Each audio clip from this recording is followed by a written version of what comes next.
brillant, rejoins le parti sans culot. Citoyens, citoyennes, on vous court. Des citoyens propres dans une ville propre, nos enfants nous regardent. Pour l'honneur, pour servir, pour la gloire, nous avançons. Je suis un citoyen ordinaire. Citoyen, soldat, frère, père. Citoyen, c'est mon devoir de citoyen. Je n'ai qu'une voix. Sud Radio, les vraies voix qui font bouger la France, 19h-20h, les vraies voix citoyennes, Aurélie Gros, Stéphane Pellet. Très heureux de retrouver nos amis, on peut les appeler des amis, vous êtes des amis du G500 citoyens, Aurélie Gros et Stéphane Pellet. Bonsoir les amis. Bonsoir Philippe David. Alors de retour. Bonsoir, c'est nous qui vous retrouvons. Oui, parce que vous n'avez pas été là une semaine, j'ai pris 2 jours de congé la semaine d'après, et puis on se retrouve, mais ça fait du bien de se retrouver, non? Alors ça moi j'étais là tout le temps, personnellement. Ah non, sauf il y a 15 jours. Non, moi j'étais là. Elle était là, bien sûr. Ah mais non, il y en a fait la l'émission Ah non, exact, pardon. Bon, Errare ou ça Manoumes, commence Sed bien. Perseverare Voilà. Diabolicum. Un peu de mauvaise foi. Un peu de mauvaise foi. C'est un anniversaire 3 ans, c'est ça, le troisième saison de partenariat entre Sud Radio et le G500 citoyens.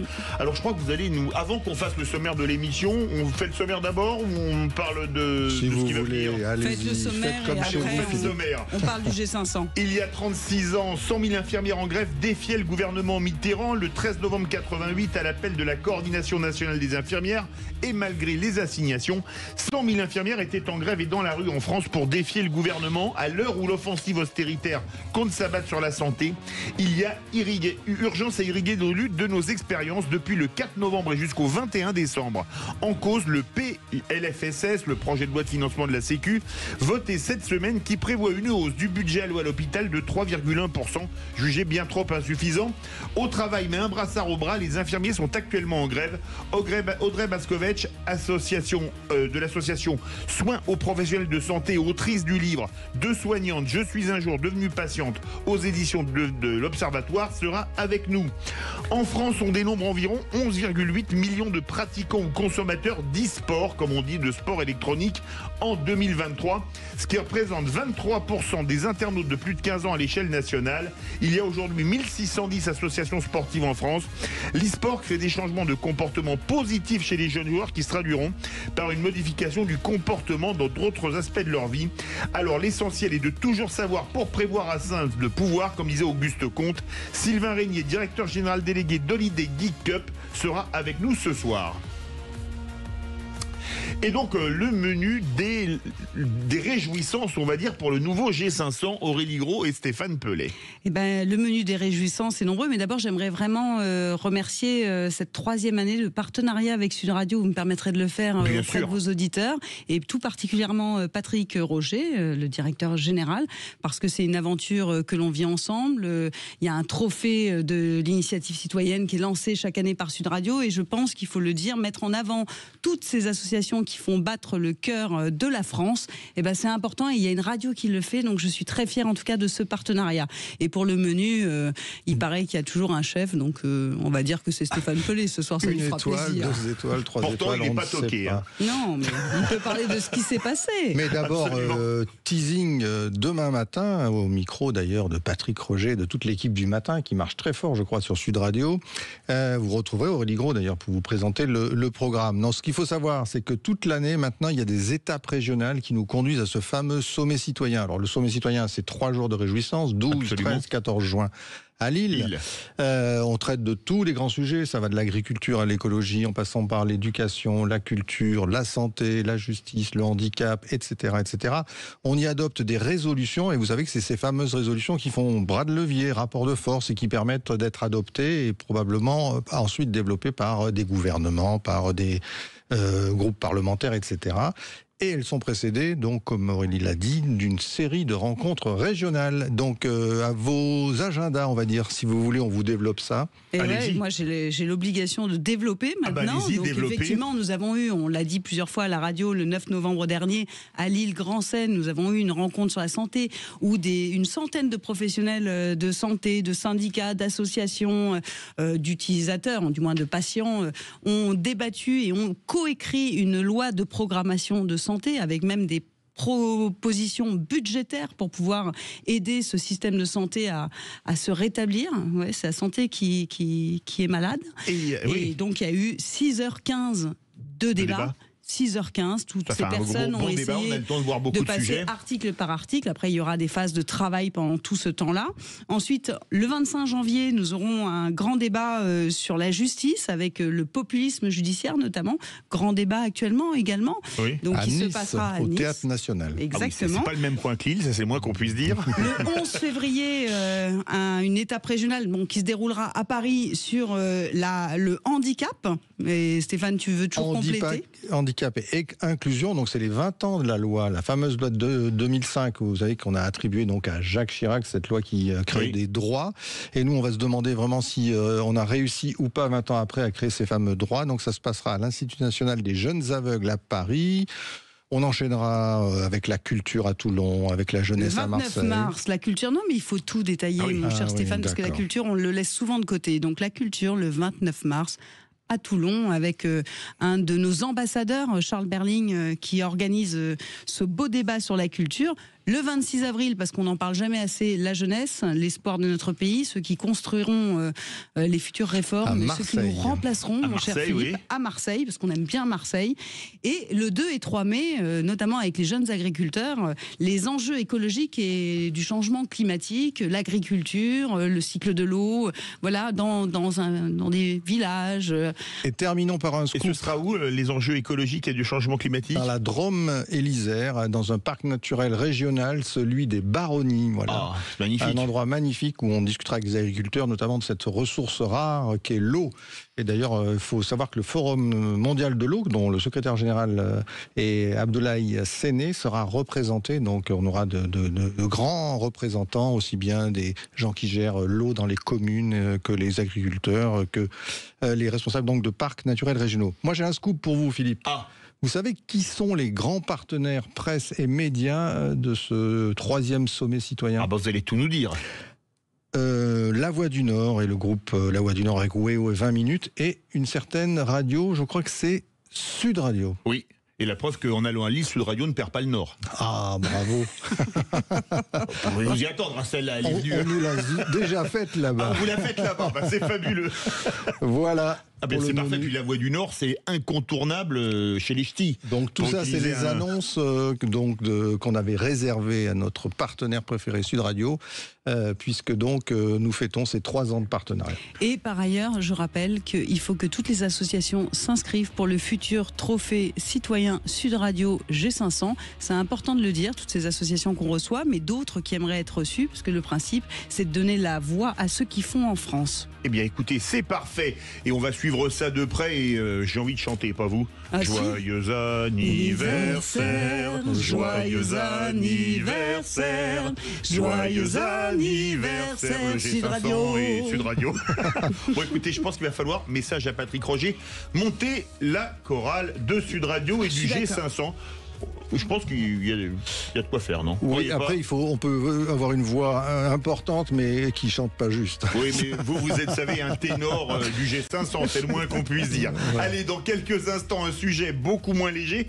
On va parler des problèmes, notamment des infirmières et des infirmiers, avec Audrey Baskovec de l'association Soins aux professionnels de santé et autrice du livre Deux soignantes. Je suis un jour devenue patiente, publié aux éditions de l'Observatoire. Restez bien avec nous dans les vraies voix citoyennes de Sud Radio.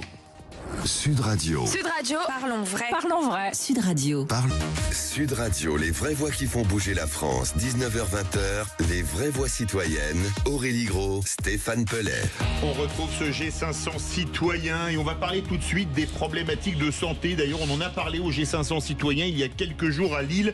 Nous sommes en compagnie d'Audrey Baskovec de l'association Soins aux professionnels de la santé et autrice du livre, on peut le montrer, Deux soignantes, je suis un jour devenue patiente.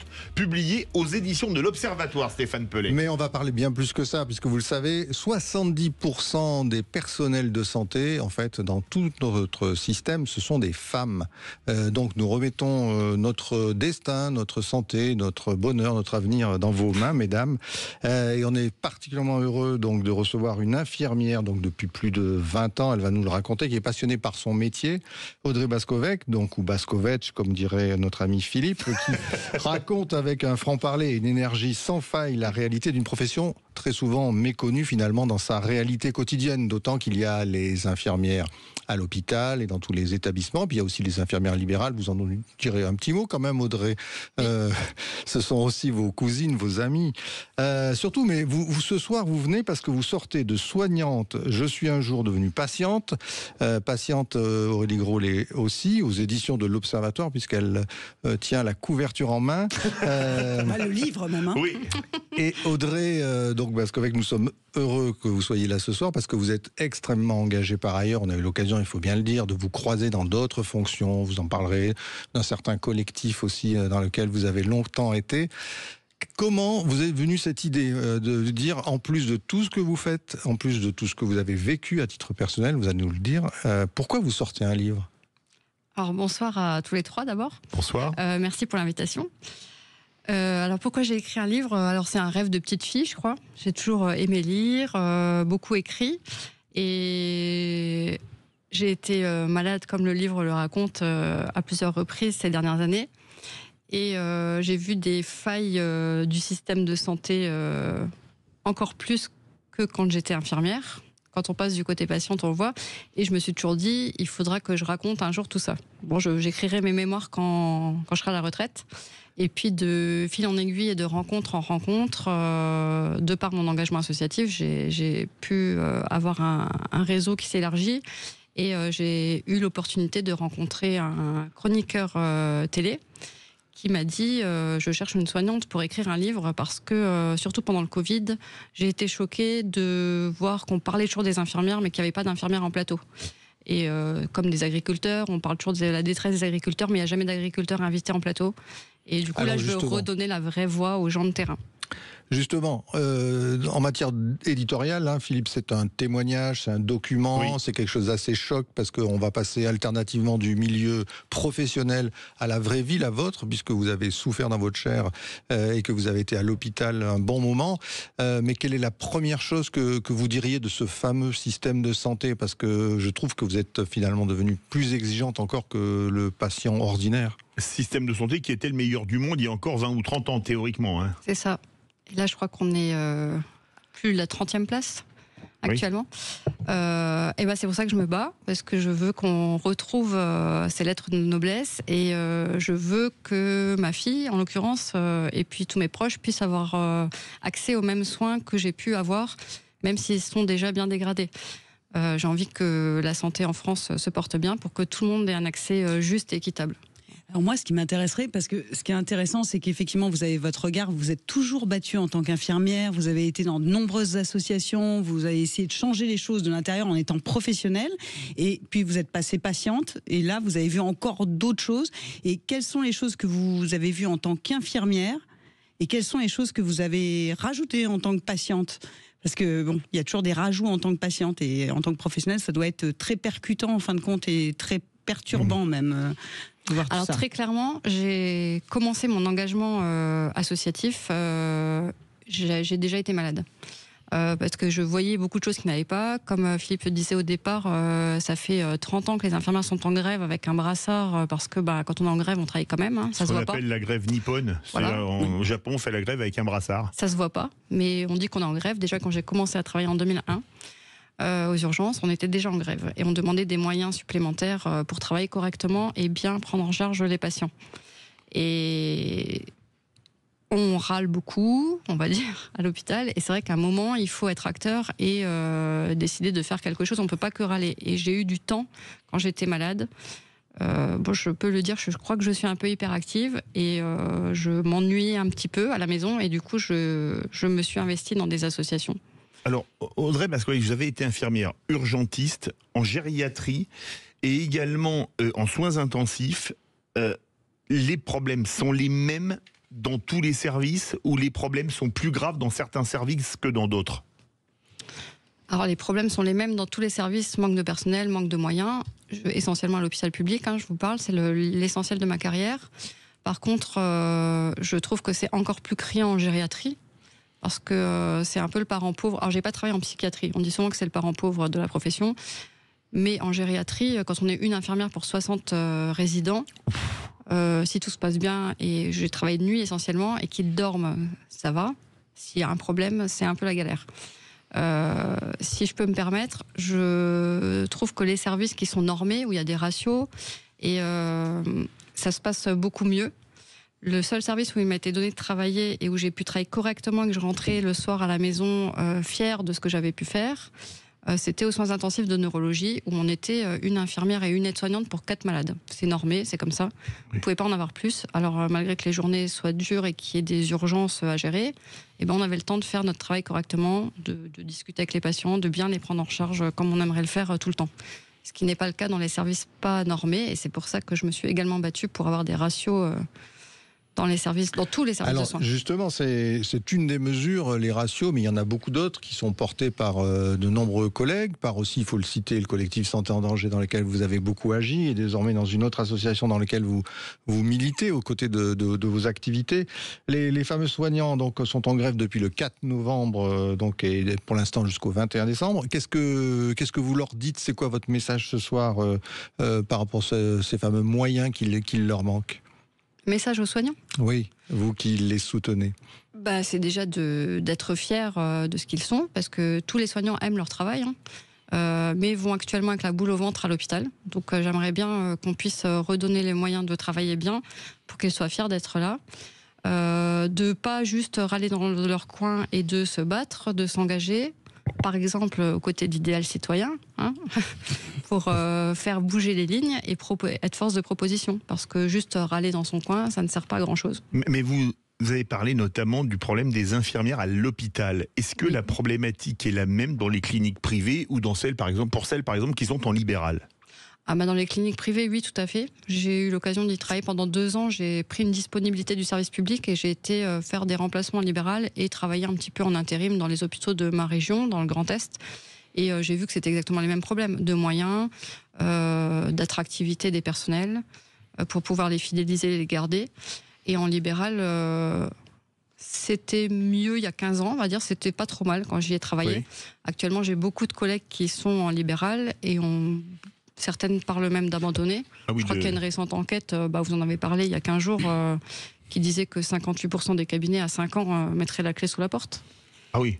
Et on remarque que justement, pardon, allez-y Aurélie. Stéphane, non, je disais que ce qui est étonnant aussi, c'est qu'on voit que dans les études d'infirmiers aujourd'hui, le taux d'abandon en cours d'études a triplé. Donc c'est fou. Pourquoi ? Parce que les étudiants en médecine, il y en a beaucoup qui abandonnent parce qu'ils craquent sous la. Parce que je veux dire, quand je vois les horaires qu'on demande aux internes, etc.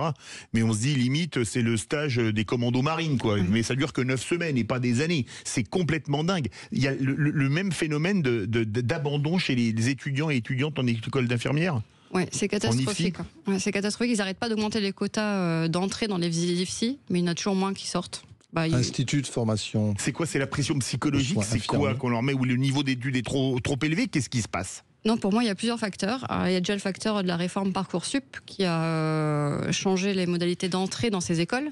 Avec des étudiants, parfois c'est leur 6e choix. Et du coup, nous, on passait un concours à l'époque. On savait qu'on voulait faire ça. Et si on avait le concours et qu'on ne voulait plus faire ça, on ne le faisait pas. Voilà. Mais ceux qui en Parcoursup, c'est leur dernier choix ou un choix par dépit. Bon, ça peut aussi... moi, je ne voulais pas faire infirmière à la base. Je voulais être journaliste. Mais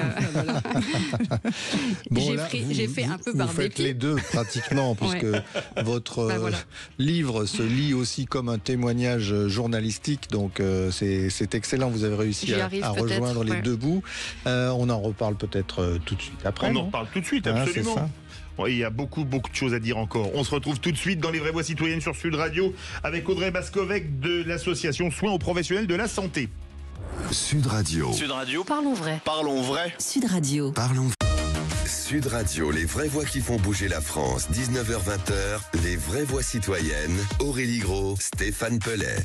Retour des vraies voix citoyennes avec comme toujours notre duo de choc et que c'est toujours un plaisir d'avoir Aurélie Gros et Stéphane Pellet, co-président du G500 avec un sujet essentiel, la santé. Vous en avez parlé la semaine dernière à Lille dans le G500 puisqu'on a Audrey Bascovec de l'association Soins aux professionnels de santé, autrice de ce livre Deux soignantes, je suis un jour devenue patiente qui est publié aux éditions de l'Observatoire. Vous aviez une question mais vous avez été coupé par le temps mon cher Stéphane Pellet. Bah oui, je redis toute notre admiration à Audrey Bascovec parce que donc elle a réussi à passer comme ça alternativement de professionnelle, de vivre des expériences d'infirmière à l'intérieur de toute une série de services. Elle pourrait d'ailleurs le redire. Et puis elle a aussi vécu dans sa chair à l'occasion, je crois, à 2 reprises d'avoir été touchée par une maladie à un moment. Et donc elle a vécu ça à l'intérieur. Et puis elle s'est engagée dans des collectifs et tout ça. Mais je trouve qu'il y a quelque chose de très fort dans le livre et puis dans les propos qui sont tenus, c'est cette fameuse question de la perte de chance. Pourquoi on dit que le système français, qui était réputé comme un des meilleurs du monde maintenant, produit une sorte de perte de chance? Qu'est-ce que ça veut dire en fait? Une perte de chance pour les soignés, parce que quand vous avez des soignants qui vont pas bien en face, forcément on est moins bien soigné.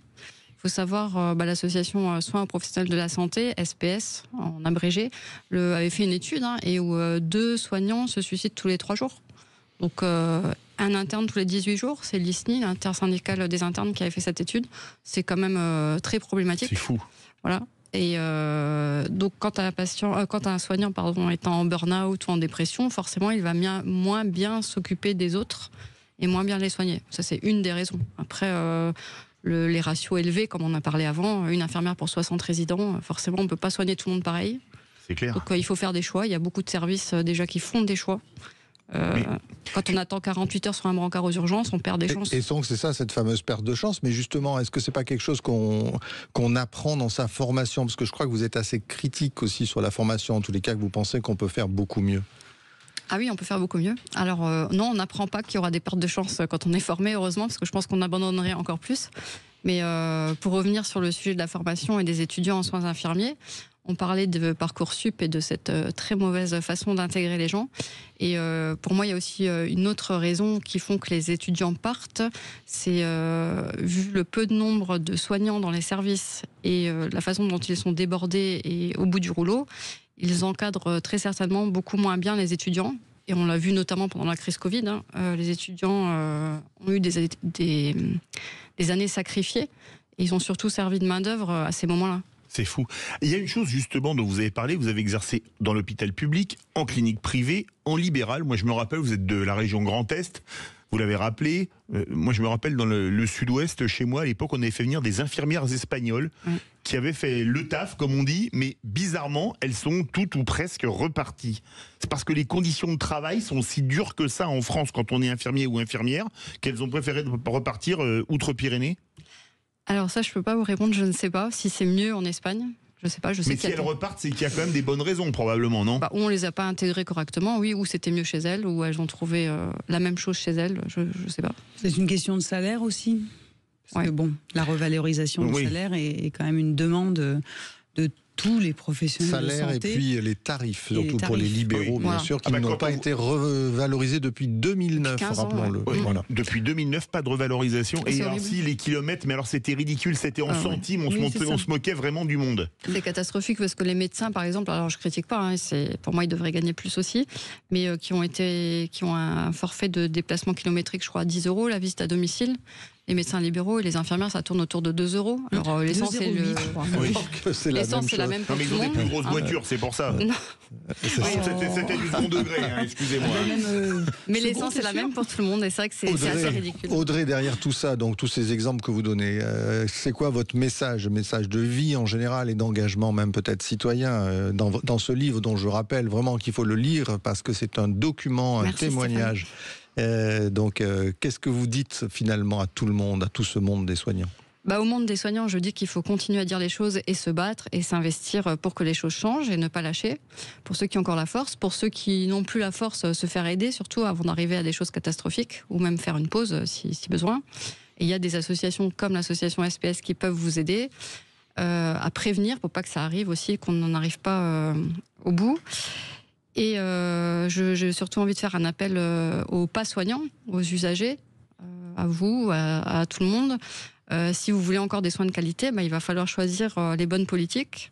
Monsieur Macron nous avait dit à la sortie du Covid que la santé devait sortir des problèmes, je trouve plus mes mots, mais des problèmes financiers, qu'on devait arrêter de financiariser la santé et qu'on devait un peu la sanctuariser, parce qu'on a bien vu à l'époque là que c'était essentiel. Et il va falloir faire des choix, je pense. Alors on sait qu'il n'y a plus d'argent, mais il va falloir savoir quelles sont les priorités. Vous faites un jeu de mots dans votre titre. De soignante, je suis un jour devenue patiente. Donc finalement, vous voulez prendre le temps, c'est ça? Non. Non. C'est mon plus gros défaut, j'ai aucune patience. Impatiente pour la santé, je crois que c'est ça aussi le message qu'il y a derrière ce livre et ce témoignage. Et qu'est-ce que vous auriez finalement comme conseil aussi à donner à ceux qui s'engageraient dans la voie? Parce qu'il en faut encore de nombreux, on est d'accord, c'est grâce à la fameuse démographie médicale et des infirmières que le système français va s'en sortir. Il faut qu'il y ait du monde qui s'engage. Je veux leur dire que c'est un formidable métier qui offre 1 million d'opportunités. Comme je le dis dans le livre, et tous les services par lesquels je suis passée, on peut changer. Il ne faut pas hésiter à changer de service quand ça ne va pas dans un, parce qu'il y a des choses formidables partout. C'est un beau métier, un des plus beaux du monde, je pense, où on peut prendre soin de l'humain, mais il faut nous donner les moyens de continuer. Mais vous avez fait des études d'infirmière, évidemment. Ce sera à refaire. Vous le referiez ou pas? Ah oui, je pense. Vous pensez? Oui. Malgré tout... Tout ce que vous avez vu se dégrader dans le monde de la santé en France. Oui, je referai, parce que c'est un beau métier. Et alors Audrey, vous vouliez nous parler du don d'organes? Oui, une cause qui me tient énormément à cœur. C'était mon dernier poste à l'hôpital, était coordinatrice pour le prélèvement d'organes et de tissus. Et c'est un domaine un peu méconnu, et du grand public, et des soignants même. Souvent même plus des soignants. Et j'avais envie de dire... juste pour le don d'organes, parlez-en autour de vous, que vous soyez pour ou contre, il faut le dire à vos proches. Voilà. Et moi, je voudrais vous parler du don de soi, parce que c'est un peu votre parcours finalement, Audrey, peut-être. Et pour finir par rappeler donc à nos auditeurs qu'ils peuvent retrouver ce très beau bouquin aux éditions de l'Observatoire. Il est sorti il y a quelques jours, c'est ça, à peine. 6 novembre. Le 6 novembre dernier. De soignante, je suis un jour devenue patiente, et vous racontez finalement le don de vous-même au travers de tous ces métiers autour de la fonction d'infirmière finalement que vous avez exercé, et puis aussi vous donnez des conseils d'une certaine manière indirectement à ceux qui veulent s'engager dans ce très beau métier. Et pour aider votre association? Voilà. Les professionnels de la santé, pour aider mon association, il faut que les soignants prennent attache s'ils ont besoin d'être aidés, et ils peuvent aussi, ceux qui vont bien, venir faire de la formation. Et pour vous faire des dons, c'est sur quelle adresse Internet? Il y a un site, Soins aux professionnels de la santé. Ouais. Eh bien, écoutez, Soins aux professionnels de la santé. Voilà. Donc à acheter dans toutes les librairies partout. C'est en vente dans toutes. C'est en vente en pharmacie, Audrey, ou pas? Pas encore. Pas encore. Bon, on va s'en occuper. Allez, dans quelques instants, un sujet beaucoup plus léger. On va parler avec quelqu'un qu'on connaît, qu'on a déjà reçu dans les vraies voix citoyennes, du e-sport. Alors c'est e-sport, le sport électronique. Nous sommes en compagnie de Sylvain Régnier, directeur général délégué de Holiday Geek Cup. On se retrouve tout de suite sur Sud Radio. Sud Radio, votre attention est notre plus belle récompense. J'adore vous entendre, j'adore les multiplexes, j'adore, voilà quoi, franchement, chapeau. Sud Radio, la radio du rugby. Sud Radio, les vraies voix qui font bouger la France, 19h-20h, les vraies voix citoyennes, Aurélie Gros, Stéphane Pellet. Et tout de suite, un sujet beaucoup plus léger, Aurélie Gros. Nous sommes avec Sylvain Régnier, directeur général délégué de la Holiday Geek Club. Bon, alors... Cup.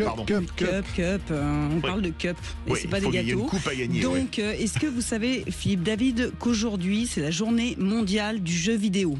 Génial. Eh ben voilà, on n'a pas fait exprès, mais Sylvain Régnier est là et on est ravis parce que aujourd'hui, dans le monde, c'est 3 milliards de joueurs. Vous vous rendez compte, 3 milliards de joueurs. Et la France semble progresser et s'inscrire comme la place forte du jeu vidéo à mesure que la base de pratiquants augmente. Et Sylvain, jeune Sylvain, qui a 15 ans, a décidé de monter une association de e-sport. Donc maintenant, il en a 19.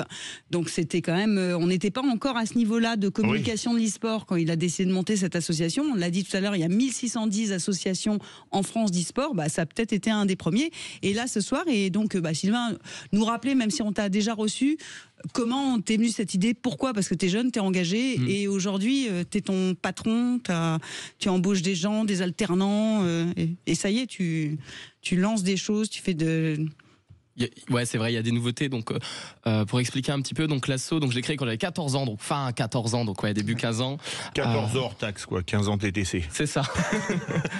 Donc en junior asso, donc c'est avec le RNGA, le réseau national des juniors asso, qui permet à des jeunes de moins de 18 ans de pouvoir créer un projet. Parce qu'à 14 ans, on peut pas créer une asso, le 1901, ni une entreprise.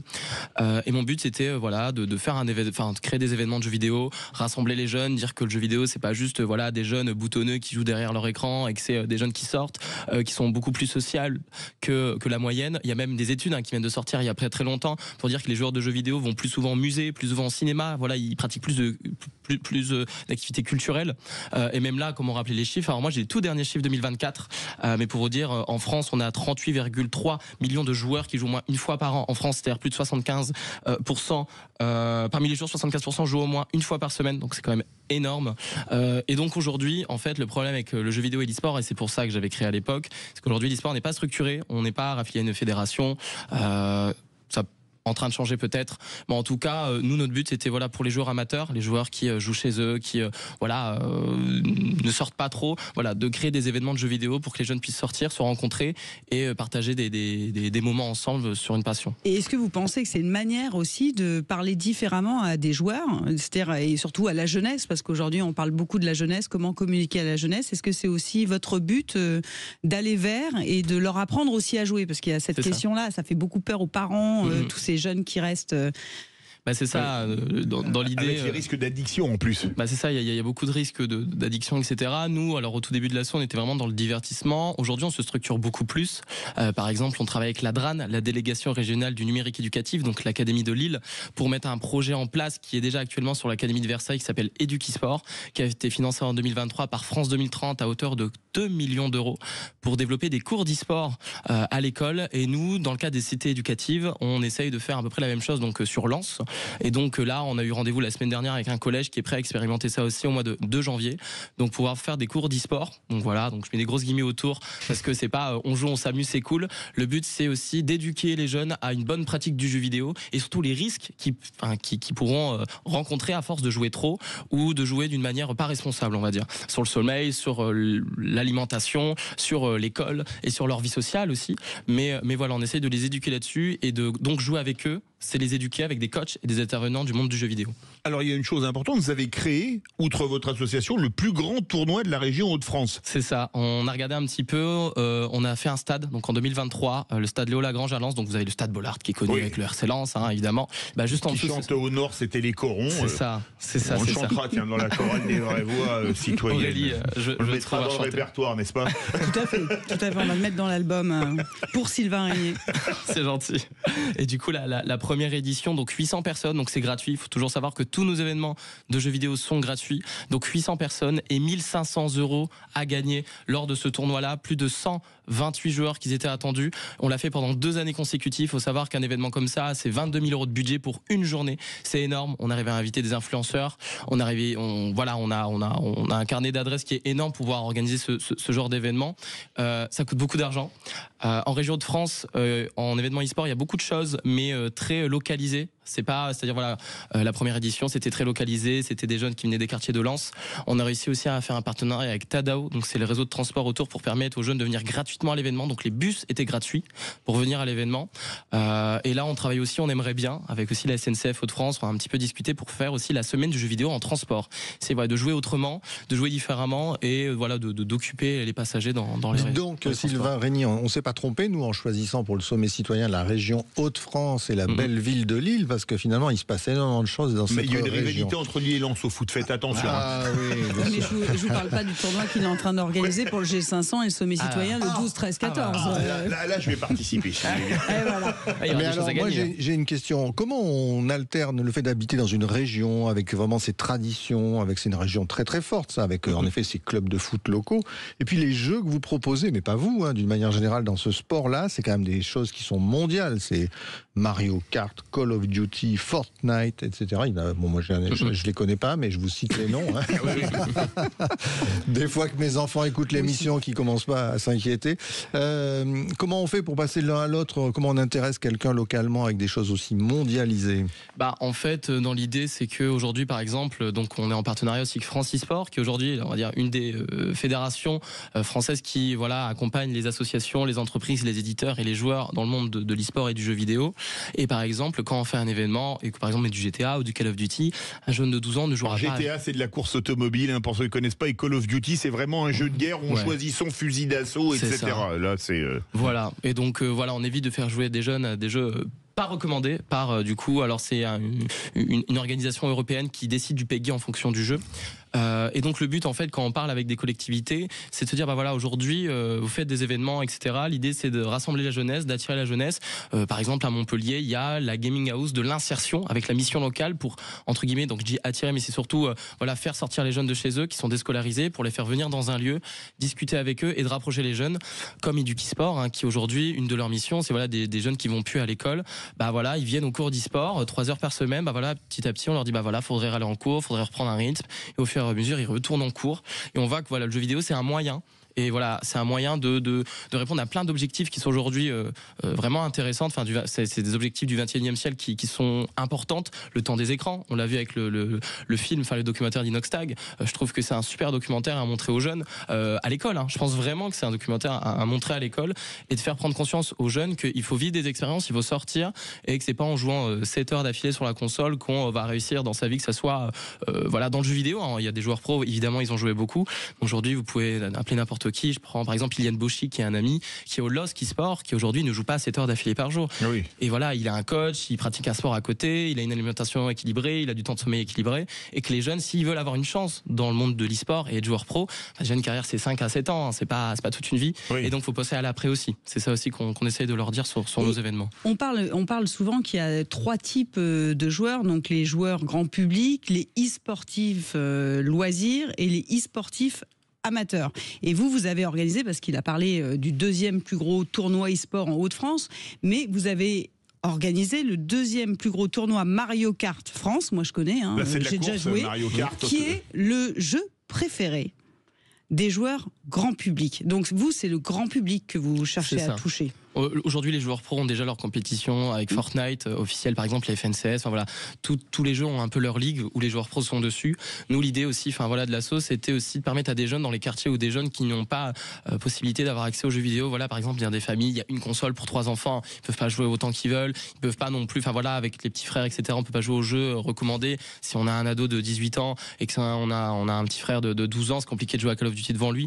Donc l'idée, c'était d'organiser d'avoir des lieux où on puisse faire un événement. Donc on participe à des salons du jeu vidéo, c'est aussi culture pop, manga, et on essaye de créer une scène énorme où en fait les jeunes peuvent venir jouer avec on a un grand écran. Et aujourd'hui les collectivités territoriales vous suivent, vous allez voir des maires, vous essayez de les pousser à aller plus vers la jeunesse avec le e-sport? C'est ça, on essaye aussi de défendre le jeu vidéo, on les appelle. C'est ça, si aujourd'hui ils veulent organiser des événements, ce qui est bien aussi c'est que dans le cadre des QPV, donc les quartiers prioritaires, ça rentre dans le cadre du contrat de ville aussi. On a un projet qui est super bien, qu'on a créé il y a 2 ans et qui fonctionne très très bien, c'est Gaming House Tour, parce qu'aujourd'hui on a beaucoup de parents aussi qui venaient nous voir au village des Assos, à Lens, qui nous disaient en fait c'est génial ce que vous faites, mais c'est une date par-ci, une date par-là, et c'est pas long. En fait on n'a pas de tiers-lieu à proprement parler, et donc l'idée c'était d'avoir une semaine complète dans un centre social. Donc en fait on refait complètement une pièce dans le monde du jeu vidéo, et les jeunes peuvent venir à l'horaire du centre social. Donc vous l'aurez compris, le e-sport mène à tout, au sport tout court, physique, à l'éducation, au musée. Et donc Aurélie, le mot de la fin, comment on peut vous aider? Comment on peut nous aider? C'est déjà de venir à nos événements, de nous suivre sur les réseaux sociaux, donc Holiday Geek Cup, donc Holiday Vacances, Geek Joueur Cup compétition, et puis de venir à nos événements, nous soutenir. Et puis pour les maires de France qui souhaitent développer ce genre d'action, on fait des événements aussi à la Cité des Sciences, donc on va vraiment un petit peu partout. N'hésitez pas, l'e-sport c'est un moyen de répondre. Et on peut vous financer aussi, j'imagine. Oui. Vous pouvez nous faire des dons si vous souhaitez investir sur le site de l'asso. En ce moment il y a des petits problèmes de site avec l'hébergeur, mais en tout cas sur les réseaux sociaux vous pouvez nous suivre et voir ce qu'on fait dessus, et puis donc appel au maire de France pour venir faire des tournois et parler à la jeunesse de manière différente. C'est ça, complètement. Merci Aurélie. Merci beaucoup Sylvain Radier, merci Aurélie Gros, merci Stéphane Pellet. Merci Philippe Dans David. quelques instants, on va avoir Sud Radio à votre service avec Cécile de Ménibus, et à 20h, les vraies voix du rugby avec bien évidemment François Trio et son équipe, et avec deux invités exceptionnels, Cédric Ebans, l'ancien joueur du Stade Toulousain et de l'équipe de France, et l'ancien All Black qui était consultant pour la Coupe du Monde sur Sud Radio, Andrew Mertens. Restez bien avec nous sur Sud Radio.